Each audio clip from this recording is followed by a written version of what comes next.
제21대 대선 공식선거운동 마지막 날을 맞아 각 당과 후보들은 늦은 시간까지 막판 총력 유세를 펼쳤습니다. 민주당은 굳히기를, 국민의힘은 뒤집기를 위해 표심을 공략했습니다.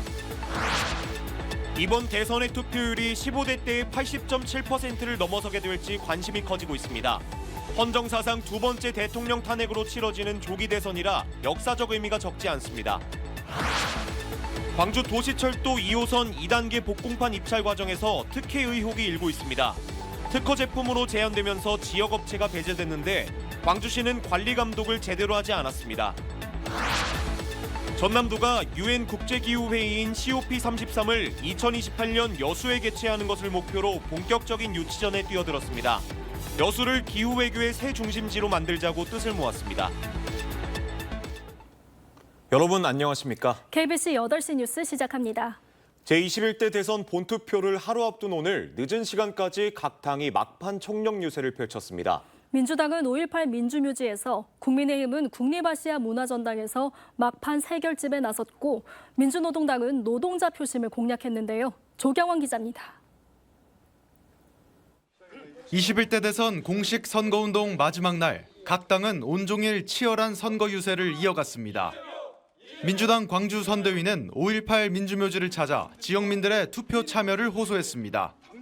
이번 선거를 내란 세력을 심판하는 선거로 규정하고 5.18 민주혁명들과 미래 후손들에게 당당해져야 한다고 강조했습니다. 45년 전 죽음으로 지켰던 민주주의를 이번에는 투표로 지켜주십시오.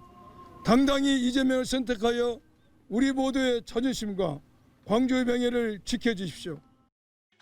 국민의힘은 오전에 말바우 시장을 찾아 상인들에게 지지를 호소했고, 오후에는 국립아시아문화전당에서 새 결집에 나섰습니다. 여론조사 깜깜이 기간 대역전이 일어나고 있다며 적극적으로 투표에 나서달라고 요청했습니다.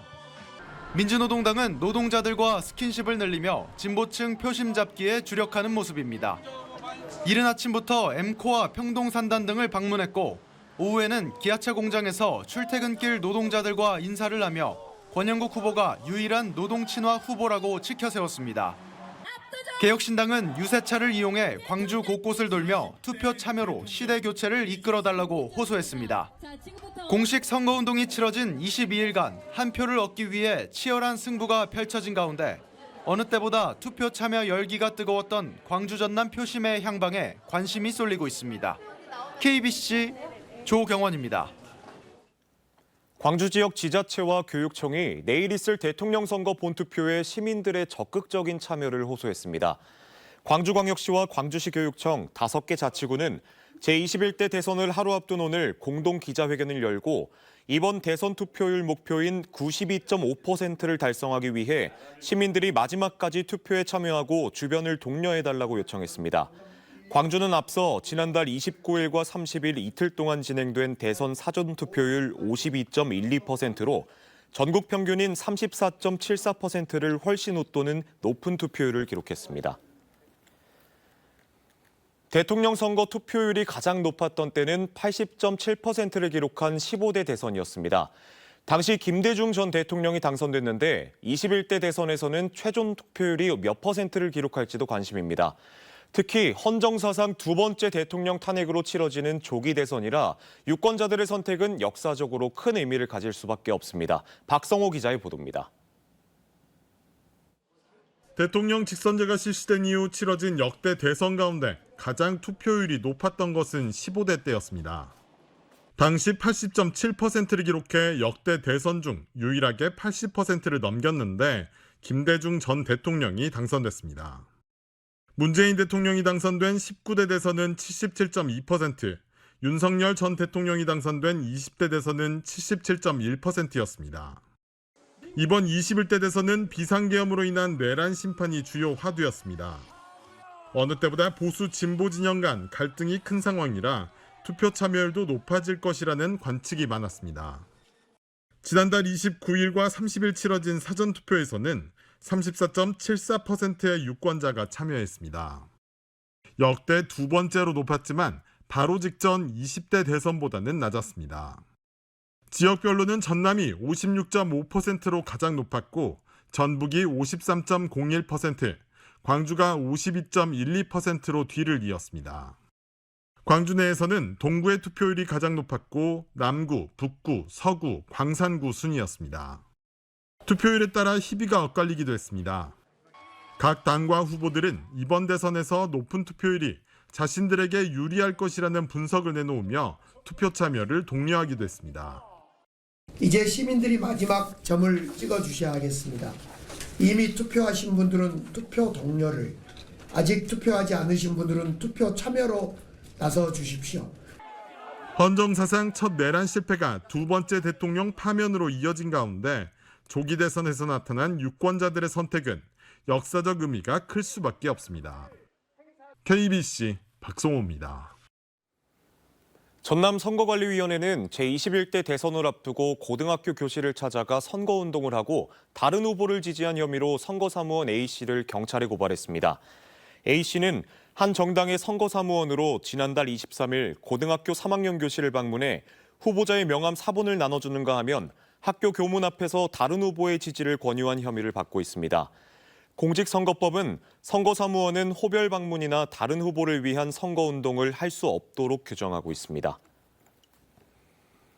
제21대 대통령 선거일인 내일 광주와 전남은 대체로 흐린 가운데 가끔 비가 내리겠습니다. 내일 새벽까지 예상 강수량은 5에서 20mm로 일찍 투표장에 가실 예정이라면 우산 챙기셔야겠습니다.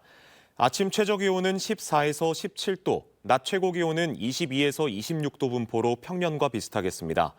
풍랑특보가 내려진 서해 남부 먼바다에는 새벽까지 강한 바람과 함께 물결이 최대 3.5m까지 매우 높게 일겠으니 항해나 조 없이 유의가 필요합니다. 진도항 앞바다에 일가족이 탄 차량이 빠졌다는 신고가 접수돼 해경과 소방당국이 해양수색에 나섰습니다. 목포 해양경찰서 등에 따르면 오늘 오후 2시 반쯤 진도군 진도항에서 승용차가 바다로 돌진했다는 신고가 접수됐습니다. 이 차량에는 40대 부모와 고등학생 자녀 등 일가족 4명이 탑승한 것으로 추정되고 있습니다. 이 같은 사실은 고등학생인 자녀가 학교에 나오지 않고 연락마저 두절되자 학교 측이 실종 신고를 하면서 알려지게 됐습니다. 해경과 소방당국은 해상에서 차량 수색 작업을 벌이고 있으며 차량을 인양한 뒤 정확한 경위를 조사할 방침입니다. 광주 도시철도 2호선 2단계 복공판 입찰 과정에서 특혜가 있었다는 의혹이 나오고 있는데요. 일부 업체만 납품할 수 있는 특허 제품으로 제한했기 때문인데 발주처인 광주 도시철도 건설본부는 관리 감독에 소홀한 것으로 드러났습니다. 임경섭 기자의 보도입니다. 광주 도시철도 2호선 2단계 공사 현장. 올해 초 공사 현장을 덮는 복공판 입찰이 진행됐습니다. 그런데 이 과정에서 일부 업체의 제품이 선정되도록 특혜가 있었다는 의혹이 일었습니다. 2단계 각 공구를 책임지는 시공사들은 무늬 H형 복공판과 중량 355kg을 조건으로 내건 것으로 확인됐습니다. 하지만 무늬 H형 복공판은 경기도 소재 업체가 디자인 특허를 출원한 제품입니다. 특허 문제로 다른 업체들은 구하기 어려운 자재인 셈입니다. 또 제조사마다 차이가 있는 제품 중량을 입찰 조건으로 못 박은 것도 사실상 입찰 제한 행위라는 지적이 나옵니다. H형 무늬 강제로 해라. 무게는 355kg로 해라. 이런 경우는 이게 제한 입찰이라고 그러거든요. 입찰을 할 때 제한을 두는 경우 이것은 불법이에요. 도시철도 2호선 1단계 구간에 복공판을 납품했던 광주 지역 업체들 사이에서는 원천 배제됐다는 불만이 나옵니다. 이런같이 어려운 시국에 강조업체들이 할 수도 있는데 못하게 하고 광주 쪽은 그건 좀 불합리하고. 광주 도시철도 건설본부는 입찰 과정을 제대로 들여다보지 않은 것으로 확인됐습니다. 본부 측은 취재진에 보내온 답변서에서 시공사가 국가건설 기준과 시방서 기준에 적합하게 조건을 마련했을 것으로 판단된다고 설명했습니다. 또 복공판 입찰에 본부가 개입하는 것은 특혜 여지가 있다고 납득하기 어려운 해명을 내놨습니다. KBC 임경섭입니다. 금호타이어 화재 관련 후속 대책을 논의하는 노사민정 대책회의가 열렸습니다. 광주 광산구는 오늘 오후 구청 상황실에서 노동계와 기업, 경제계, 시민사회 등 각 주체 대표 23명이 참석한 가운데 화재로 인한 주민 피해 보상과 공장 정상화 방안, 지역 경제 회복 방안 등을 논의했습니다. 회의에서는 대주주인 더블스타의 책임 있는 대응을 요구하는 목소리가 나왔고, 협력업체 노동자들을 지원하기 위한 대표단 구성의 필요성도 제기됐습니다. 신수정 광주시의회 의장이 금호타이어 광주공장 화재로 인한 지역경제 위축에 대해 집행부의 적극적인 대책 마련을 촉구했습니다. 신 의장은 제332회 제1차 정례회 개회사에서 금호타이어 공장의 가동 중단이 장기화할 경우 협력업체와 노동자 등 지역 산업 전반에 심각한 타격이 우려된다며 지적했습니다. 이어 2,500여 명의 노동자 생계가 걸린 문제인 만큼 고용 안정과 조속한 복구를 위해 광주시와 관계기관이 책임 있는 역할을 해야 한다고 강조했습니다. 전남도가 유엔 국제기후회의인 COP33을 2028년 여수에 개최하는 것을 목표로 본격적인 유치전에 뛰어들었는데요.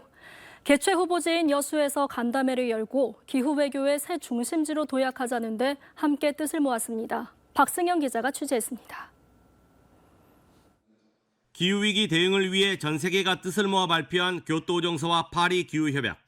두 선언문 모두 유엔 국제기후회의인 COP를 통해 발표되며 전 세계 도시 브랜드의 가치를 한층 높여주는 계기가 됐습니다. 전남도가 여수를 기후외교의 새 중심지로 도약시키기 위해 2028년 개최 예정인 COP33 유치를 추진합니다.